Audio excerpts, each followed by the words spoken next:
Oke, so malam hari ini kita akan menyelesaikan dua modul terakhir, modul 8 dan modul 9. Oke, jadi setelah kita belajar mengenai bauran pemasaran, ya, di mana terdiri dari 4P, selanjutnya kita akan masuk ke strategi pemasaran yang disesuaikan dengan situasi yang berbeda-beda, di mana kita tahu produk itu juga mempunyai siklus, ya, atau istilah kerennya product life cycle. Nah, di dalam setiap tahapan ini kita punya strategi yang berbeda-beda. Oke, untuk malam hari ini saya tidak akan menjelaskan secara detail, tapi saya akan sampaikan poin-poin yang penting, ya. Nanti Anda boleh kasih tanda di modul Anda, itu nanti menjadi perhatian khusus. Oke, sambil ya saya jelaskan sedikit ya. Nah, di modul 8.3 itu dijelaskan mengenai pemaparan, ya, secara singkat mengenai strategi pemasaran untuk pasar baru atau new market, kemudian untuk pasar yang sedang bertumbuh, lalu pasar yang telah dewasa atau mature, ya, dan menurun. Jadi ada 4 fase. Nah, untuk pasar baru ada beberapa hal yang perlu diperhatikan. Ada istilahnya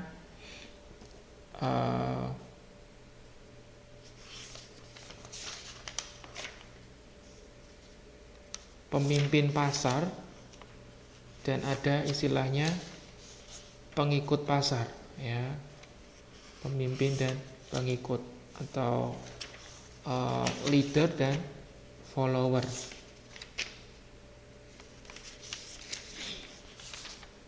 Nah, terus untuk pasar baru itu ada beberapa pertanyaan, ya. Anda bisa lihat di 8.4, itu menanyakan seberapa baru produk yang ditawarkan. Nah, ini menurut Walker dan teman-temannya itu produk dikategorikan menjadi 6 golongan. Nah, silakan Anda Anda kasih tanda, ya, untuk 6 golongan ini.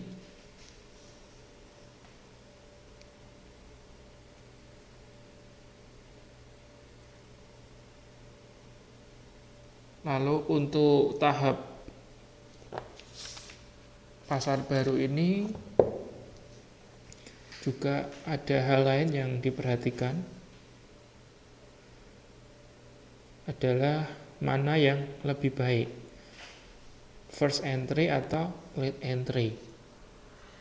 Jadi first itu pertama, ya, entry itu yang masuk, jadi yang masuk pertama, atau late entry itu yang masuk kemudian. Nah, untuk perusahaan yang masuk pertama gitu, ya, yang menawarkan produk pertama kali, itu kita sebutnya pionir, ya, pionir. Nah, kemudian untuk yang perusahaan yang kemudian mengikuti perusahaan pionir, kita sebutnya late entry. Yang pastinya ada keuntungan dan kekurangannya, ya. Anda bisa lihat keuntungan yang dapat dimiliki oleh pionir. Silahkan diberi tanda juga 8.5 yang bawah itu, yaitu ada paling tidak ada 7 keuntungan jika kita menjadi pionir. Mungkin teman-teman di sini bisa menyebutkan contoh perusahaan pionir, di perusahaan yang benar-benar menjadi yang menawarkan satu produk yang baru ke market, lalu diikutin dengan perusahaan lain. Ada yang bisa kasih contoh real real perusahaannya.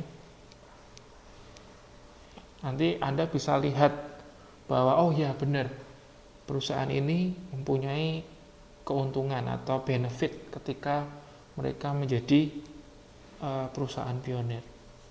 Ada nggak yang bisa menyebutkan satu aja perusahaan yang sebagai perusahaan pionir ya, atau first entry?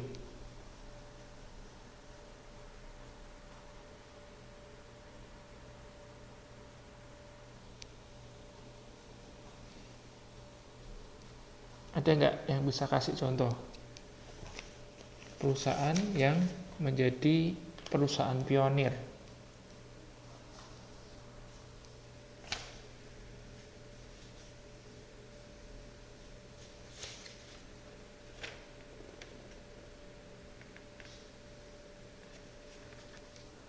Ya udah, buat TR.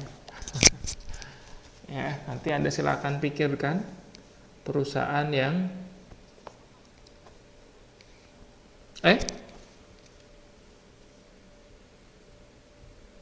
nggak ada tuh, saya nggak lihat tuh.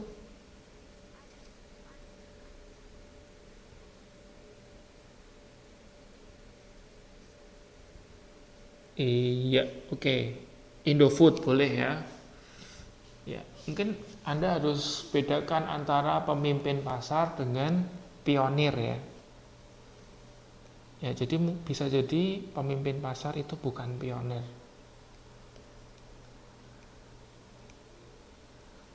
Nah, gimana? Coba diceritakan dong. Kenapa kok itu bisa, misalnya apa tadi, Pocari Sweat ya. Oke, coba bisa dijelaskan kenapa Mbak siapa tadi ini yang jawab Pocari Sweat? Iya, Mbak Isti ya? Oh, Mbak Yeni ya. Kenapa Mbak Yeni bisa memberikan contoh Pocari Sweat?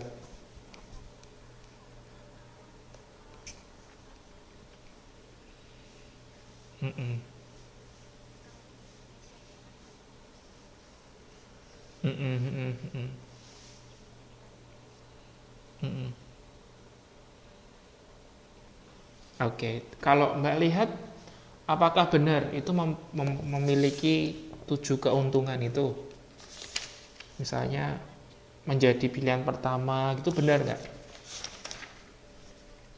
Oke, jadi Anda ngerti ya, maksudnya perusahaan pionir seperti apa, keuntungannya seperti apa gitu ya. Oke. Nah, selanjutnya yang kedua adalah menjadi late entry. Menjadi perusahaan yang kemudian mengikuti ya dari pionir, itu juga punya keuntungan. Ya, contohnya tadi kalau untuk produk minuman berion ya, Pocari Sweat tadi untuk late entry-nya ada Supao ya di Taiwan. Di Indonesia ada apa tadi? Maison ya, Maison. Oke. Nah, terus kita beralih ke halaman 8.10. Nah, itu kita bisa lihat ada strategi pemasaran yang bisa dilakukan oleh perusahaan pionir. Oke. Oke, ada 3.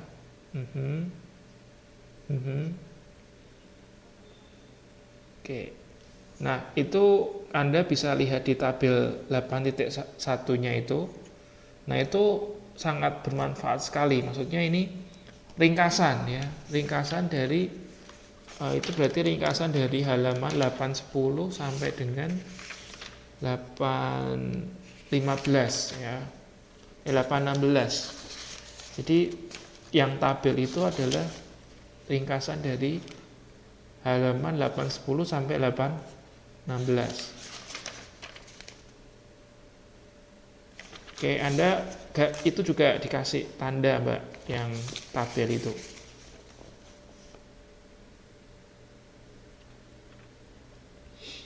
Jadi untuk pemasaran massal, kemudian penetrasi ceruk pasar, dan skimming itu punya sasaran masing-masing. Anda bisa lihat sasarannya di situ di kolom yang pertama. Kemudian karakteristik pasarnya seperti apa, karakteristik produk yang ditawarkan, karakteristik pesaing. Jadi tabel ini sangat membantu ya. Lalu kita masuk ke 816.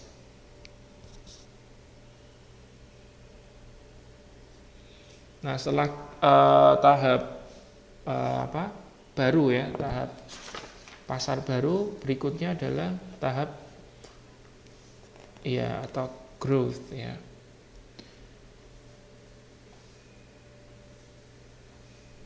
Nah, biasanya untuk dalam pasar yang bertumbuh ini, perusahaan-perusahaan pionir itu yang menjadi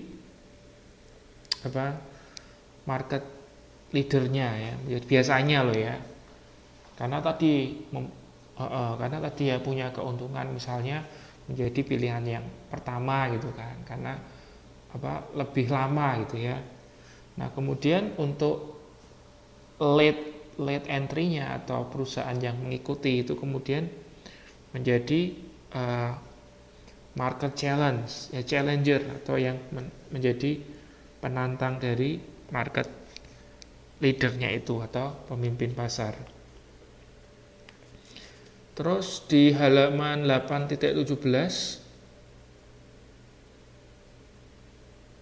ya, 8.17 itu ada tabel 8.2. Nah, jadi ini adalah strategi pemasaran yang bisa dipakai oleh market leader atau pemimpin pasar pada masa bertumbuh. Jadi inti dari atau sasaran utama dari strategi pemasaran untuk pemimpin pasar pada masa ini adalah mempertahankan pangsa pasar. Jadi mempertahankan supaya tidak direbut oleh market challenger atau penantang pasar. Ada 5 ya. Ada 5 strategi di mana semuanya itu tujuannya satu tadi ya, untuk mempertahankan pangsa pasar. Nah, itu tabelnya sampai dengan 8.19. Nah, oke. Jadi ada 5 ya untuk strategi mempertahankan pangsa pasar. Nah, itu penjelasannya ada di 8.19 sampai dengan 8.22. Ya. Jadi penjelasannya ada di situ. Nah, tadi kan kita juga di dalam pasar bertumbuh itu ada juga penantang pasar atau market challenger tadi. Nah, mereka juga punya strategi yang berbeda ya, strategi yang berbeda. Nah, itu ringkasannya ada di tabel 8.3 halaman 8.25. Ya, sama halnya dengan market leader, market challenger itu juga punya strategi, di mana sasaran dari strategi adalah untuk share growth strategy. Artinya apa? Share growth strategy. Share itu artinya berbagi ya.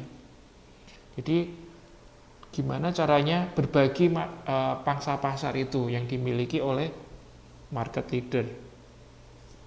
Nah, kalau tadi dari sisi market leader adalah fungsinya sasarannya adalah bertahan. Kalau untuk penantang pasar, sasarannya adalah menyerang. Ya, makanya di sini kita bisa lihat strategi yang dilancarkan semua dalam bentuk serangan ya. Ya, serangan frontal, serangan loncat katak dan seterusnya.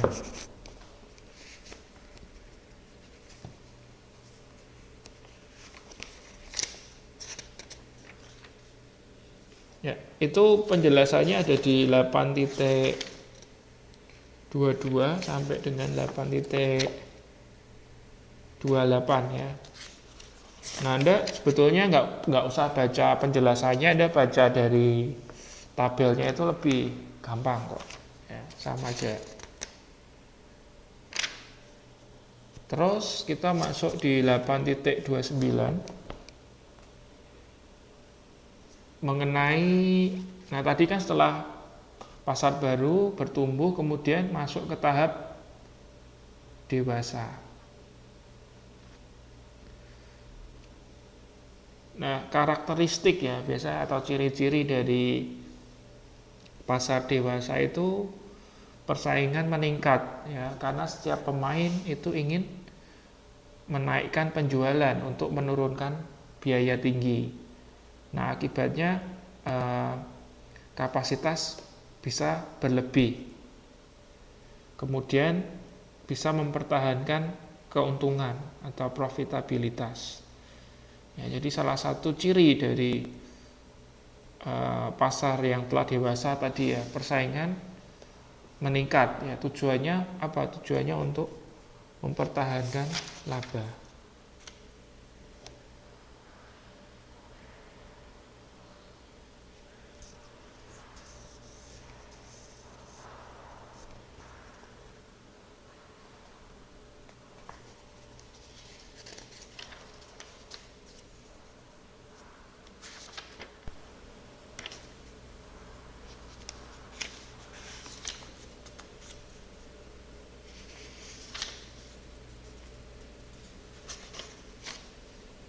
Ya, terus secara umum strategi yang dilakukan pada tahap dewasa atau masa dewasa ini ada dua, yaitu satu mempertahankan pangsa pasar. Ya, tetap di sini ada strategi untuk mempertahankan pangsa pasar. Lalu yang kedua adalah melanjutkan pertumbuhan volume. Ada yang bisa menyebutkan nggak kira-kira apa sih produk yang saat ini itu berada dalam masa ini, dalam masa maturity atau tahap dewasa? Ada nggak yang bisa menyebutkan satu produk yang dalam masa ini?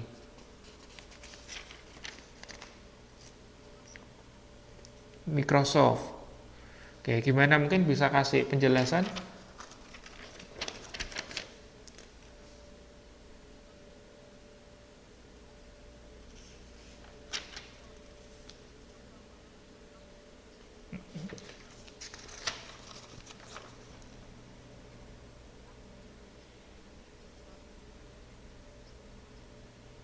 Oke.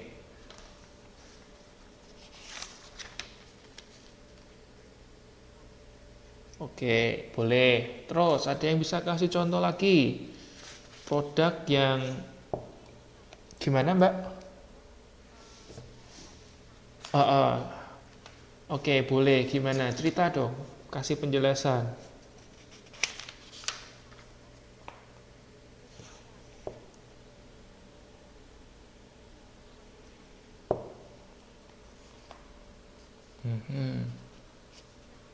Iya, boleh.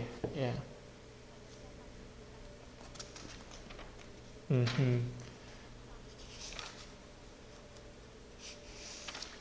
Oke, jadi sebetulnya yang saya harapkan gitu ya, kalau maksudnya produk itu bukan brand ya.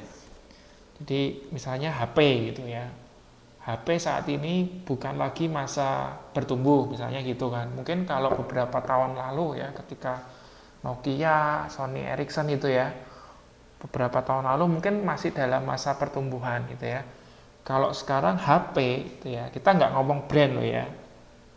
Kalau kita HP sekarang sudah memasuki maturity ya, tahap kedewasaan.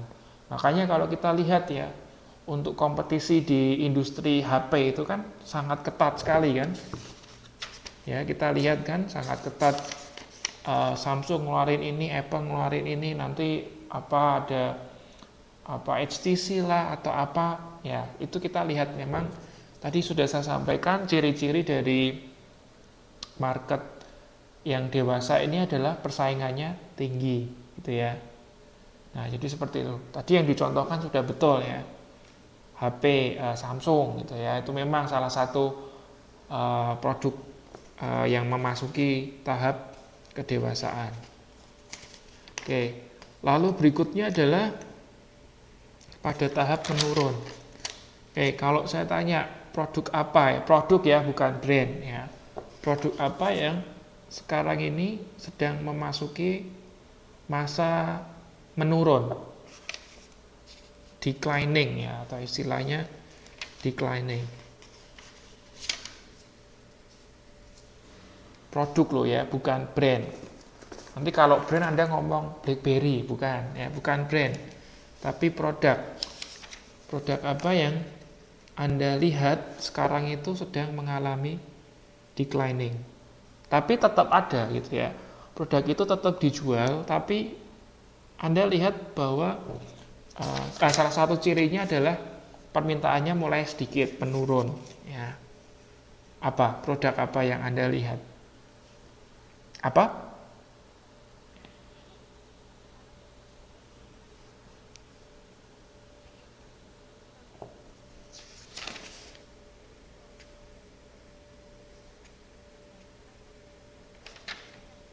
Oke, boleh, ya, betul sekali. Tapi itu tetap produksi ya, tetap ada gitu kan. Pangsa pasarnya tetap ada, tapi uh, betul. Yang flat itu ya. Oke, betul sekali. Ada lagi yang bisa kasih contoh. Apa? Oh, sepeda gimana Mbak? Sepeda Mbak.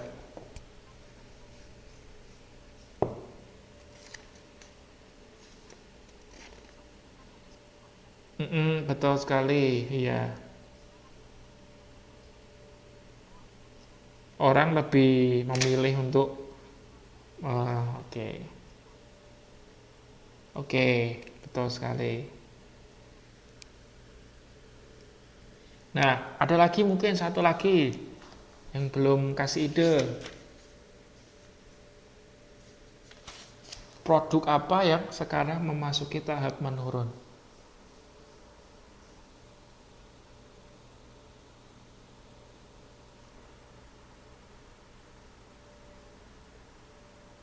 Saya bisa kasih contoh yang mungkin lebih gampang dimengerti. MP3. Anda lihat gak, MP3 itu produk yang sekarang mulai turun.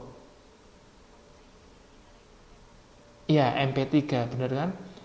Dulu sebelum HP itu dilengkapi fasilitas apa? Lagu-lagu ya, MP3 kan, MP3 sempat booming kan, orang-orang pengen beli MP3 itu kan. Iya, DVD juga. Iya betul, DVD itu juga mulai turun ya. Kita bisa lihat DVD itu juga mulai turun ya. Digantikan dengan apa Mbak sekarang kalau DVD itu?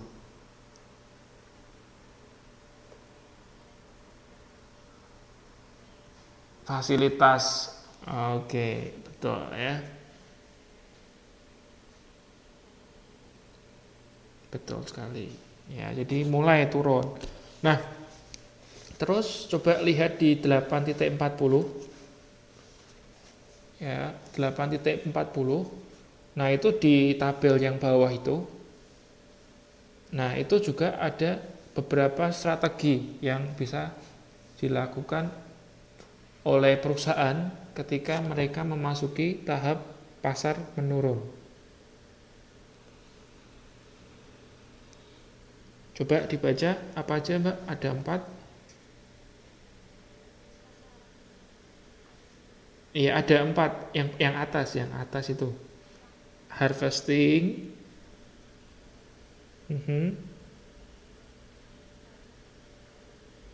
Nah, niche.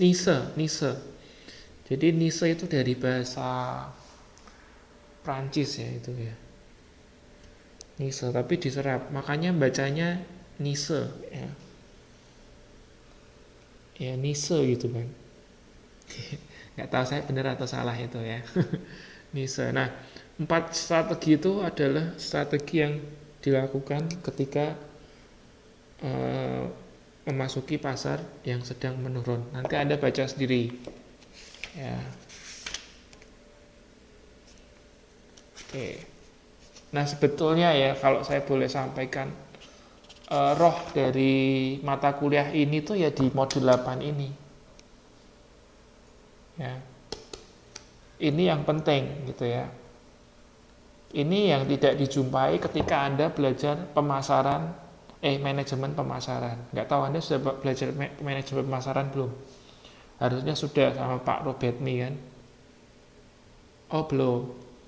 Nah kalau di pemasaran strategik, kalau di manajemen pemasaran pertama dan kedua tidak dibahas mengenai ini strategi-strategi ini. Ya mereka hanya membahas mengenai 4P gitu ya. Kemudian analisis-analisisnya. Nah, untuk mata kuliah pemasaran strategik, ya tadi rohnya di modul 8 itu. Ya, karena di sana dijelaskan berbagai macam strategi. Jadi kalau kondisinya seperti ini, strateginya seperti ini, sasarannya seperti ini.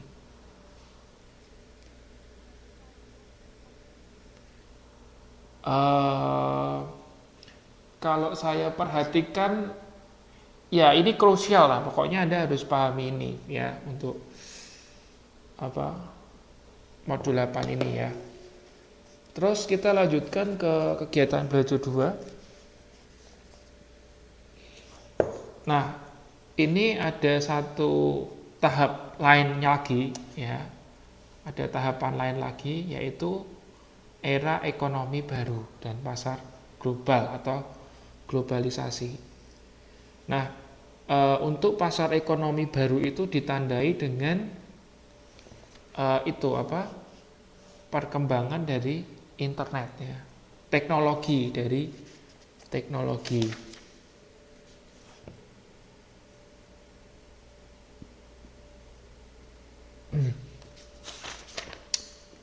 Oke, jadi itu ya untuk ekonomi baru itu ditandai oleh beberapa hal, misalnya sindikasi informasi.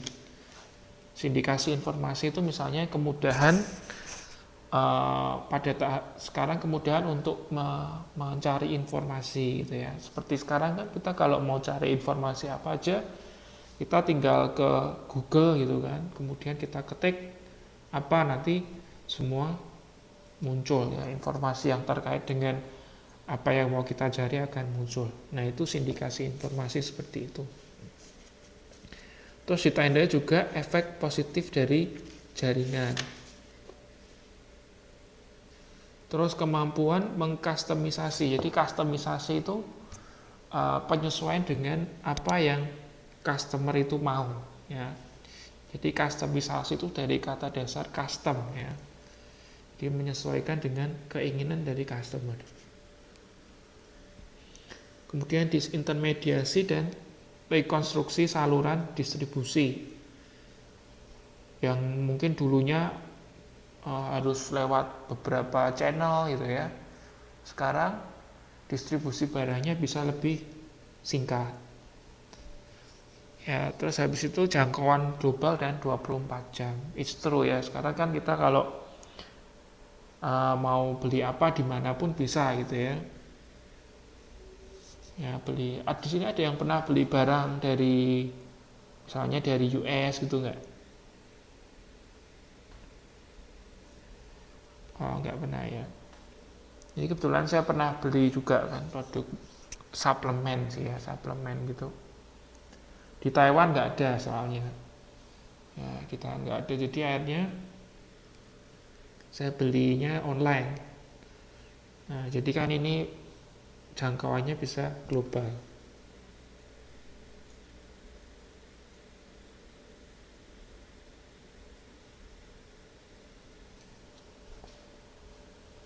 Iya.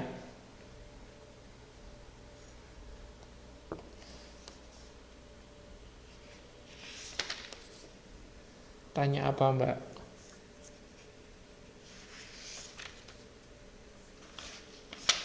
Gimana, Mbak? Tanya apa, Mbak? Oh, iya.